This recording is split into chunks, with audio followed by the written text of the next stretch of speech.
आइए हम आपको महत्वपूर्ण समाचारों से अवगत कराएं।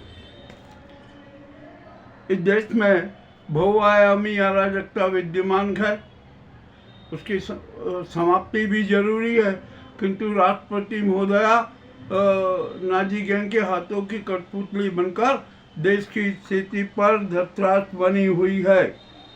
अब तो 90% जनता का खुला ऐलान है कि राष्ट्रपति महोदया आज ही और इसी वक्त देश में राष्ट्रपति शासन लागू करे।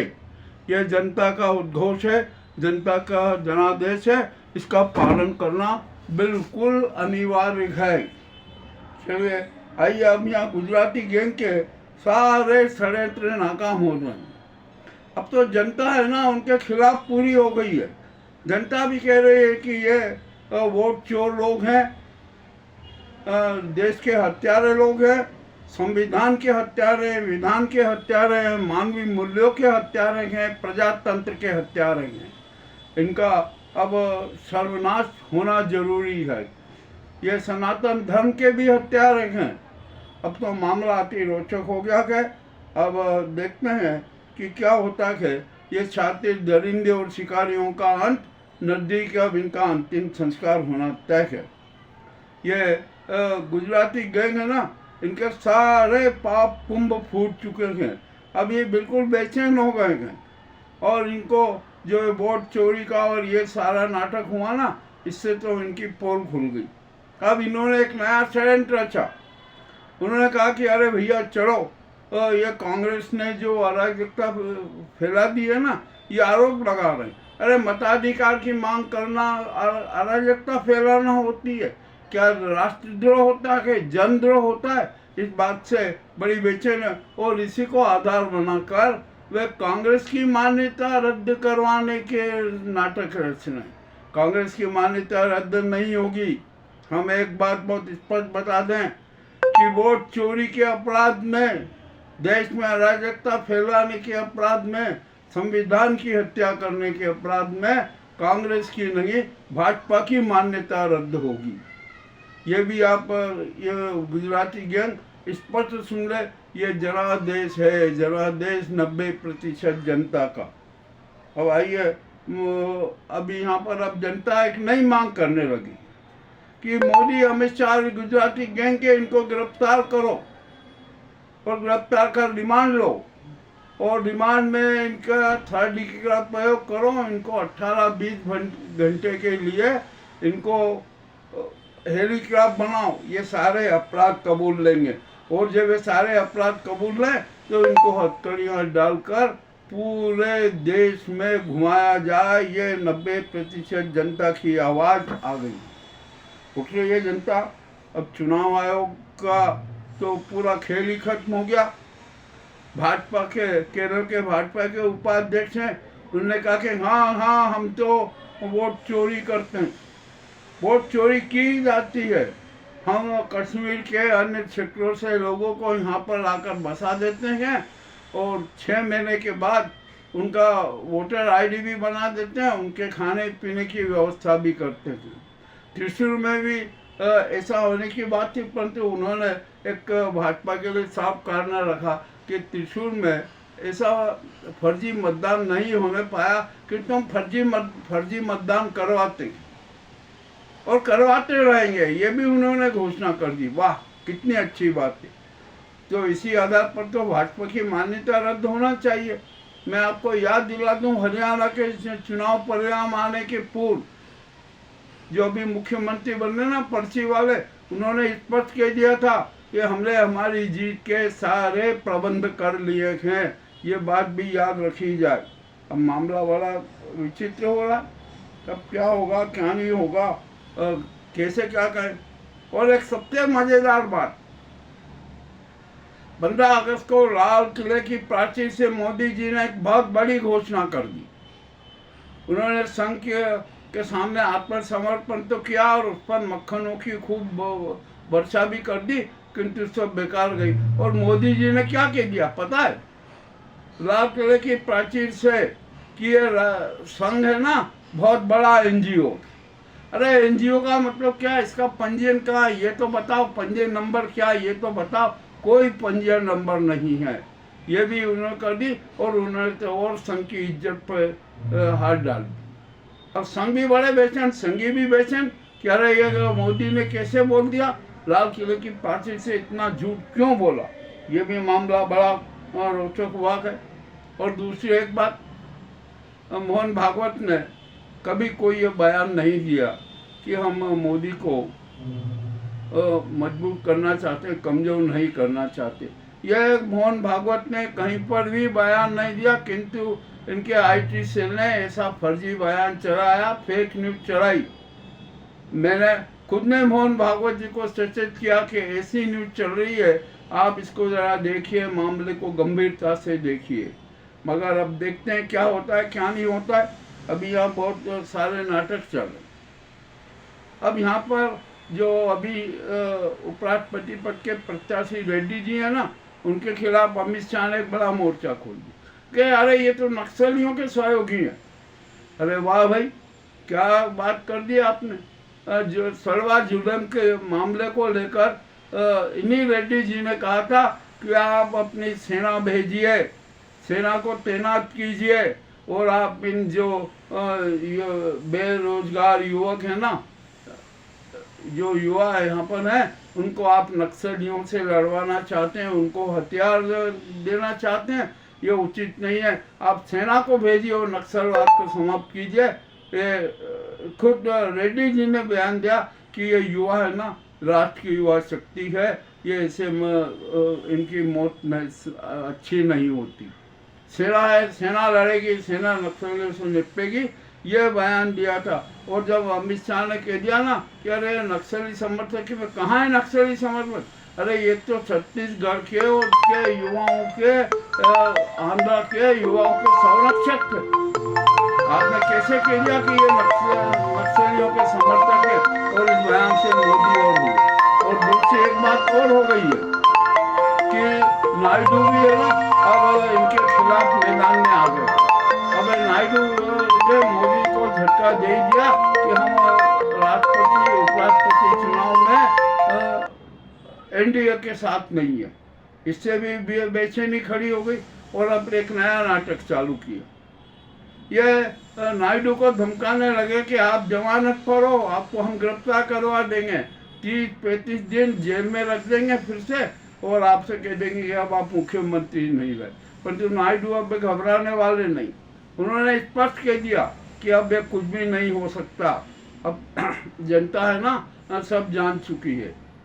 अब आइए पटना में एसआईआर मामला जब उजागर हुआ, माँ का बच्चा एसआईआर के साथ है, राहुल गांधी की रैली में शरीक हो रहा है। माँ का जो पूरा मतदाता है वो भी यही बात कह रहा है, राज होता है। और ये मोदी की समायन जनसभा है ना, पूरी फ्लॉप हो रही है। अब यह मामला बड़ा विचित्र हो गया। नीतीश को भी गिरफ्तार करने की योजना बन चुकी है, नीतीश का भी यही अंजाम होगा। आप देख लीजिए, अभी बहुत जल्दी परिणाम आने वाला है। अब यहाँ पर एक विचित्र स्थितियाँ बनती जा रही है, इस देश में क्या हालत हो रहा है। और आपको एक बात और याद दिला दूं कि भारत सरकार ने कृषि आयोग बना रखा और उसके अध्यक्ष हैं बादशाह पटेल। उन्होंने आज 2 दिन पहले बड़ा बयान दिया महाराष्ट्र में जाकर, और बयान दिया कि किसानों को हमेशा खोना ही पड़ेगा, खोते ही रहना है, उनका जन्म ही सब कुछ खोने के लिए हुआ। ये सरकार से आप उम्मीद मत रखिए, सरकार आपके साथ कुछ नहीं करेगी। सिर्फ कभी हुआ तो थोड़ा बहुत कुछ आर्थिक सहायता देने का नाटक करेगी, इसके अलावा कुछ नहीं करेगी। ये कृषि आयोग के अध्यक्ष बादशाह पटेल, ये उनका बयान, मैं अपनी मर्जी से नहीं कह रहा हूँ, ये उन्होंने बयान दिया। और वहाँ के उन्होंने तो यहाँ तक कह दिया कि अरे इस सरकार को ये भी नहीं पता कि कितने कितने किसानों ने आत्महत्याएं की है, उनके लिए क्या किया, आज तक कुछ भी नहीं किया। अब जो भी हो, ये तो भाजपा के हैं, भाजपा के नीति के प्रसारक हैं, वे कुछ भी बोलते रहेंगे। और यहाँ पर एक मज़ेदार बात बताऊँ अब, पहले रुई का हमारे जो किसान, कपास उत्पादक किसान है ना, उन पर फिर चोट की गई। पहले यहाँ पर 65,000 रुपये खंडी, यानी 65 किलो की एक गठान 65,000 रुपये में बिकती थी। अब उसको घटाकर उन्होंने 55,000 रुपये प्रति खंडी कर दिया। यानी इससे जो कपास उत्पादक किसान है उनको बहुत बड़ा नुकसान हो रहा है। और यह किस लिए किया? अब इसका भी एक कारण है, मोदी जी को अमेरिका के हितों की रक्षा करना है। अब भारत में कपास है ना, अमेरिका से आयात होगा, यह नीति बनाई जा रही है। ये भी आपके सामने बहुत जरूरी आ जाएगा। और यहाँ पर अब सोया उत्पादक किसान भी परेशान है।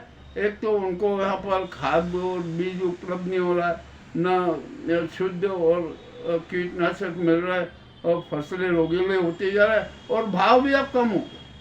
जब फसल कटेगी आएगा ना तो 3,500-4 हज़ार रुपये कुंटल का भाव हो जाएगा। ये भी बड़ा विचित्र काम है।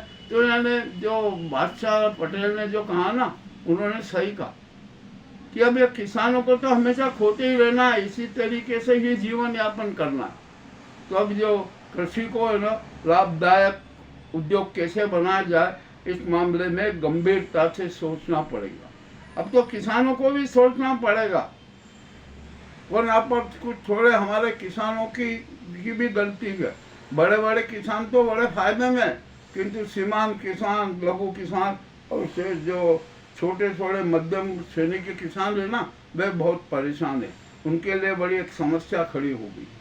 तो यहाँ पर ये हर प्रकार से, और देश के गरीबों की हालत तो आप जानते ही हैं क्या हालत हो रही है। और ये मोदी जी ने अहंकार में क्या कहा था पता है ना, कि हम 85 करोड़ लोगों को खाद्यान्न खिला रहे हैं। यानी ये 85 करोड़ जनता को भिखारी मान रहा।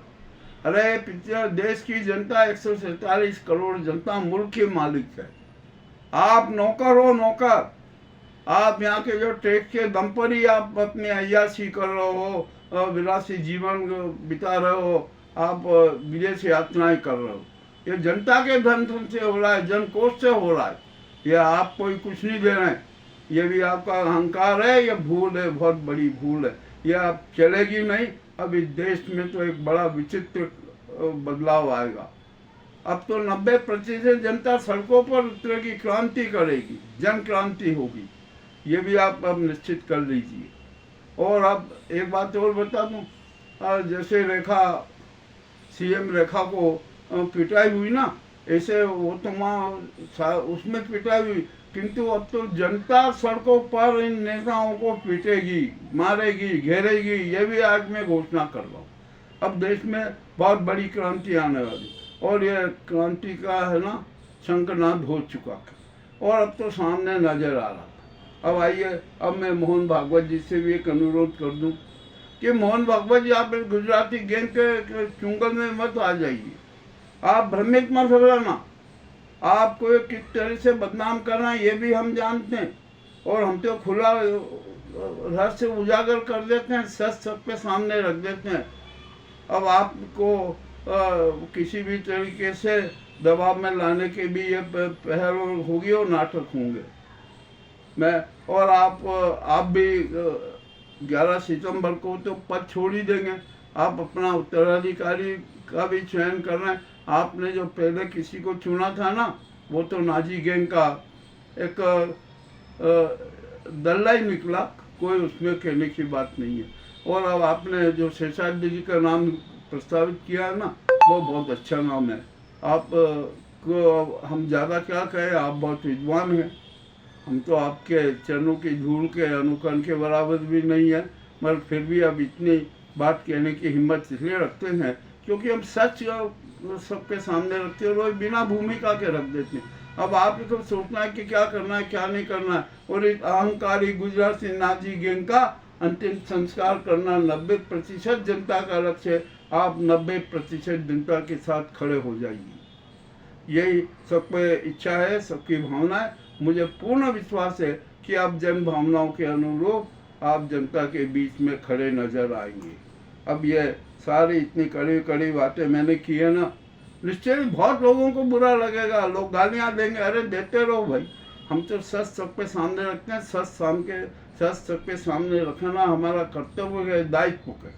और हम ये सच सबके सामने प्रस्तुत करते रहेंगे। हम कभी किसी से डरते नहीं। और हम ये भी नहीं कहेंगे कि आप हमारी चैनल को सब्सक्राइब कीजिए या लाइक कीजिए, नहीं। यदि आपको हमारे संवाद पसंद आते हो, आप सत्य जानकर हमारे साथ देना चाहते हो, हमारे साथ भावनात्मक रूप से जुड़ना चाहते हो, यही हमारे लिए वरदान है, सबसे बड़ा वरदान है, उपहार है। आपको बहुत बहुत धन्यवाद।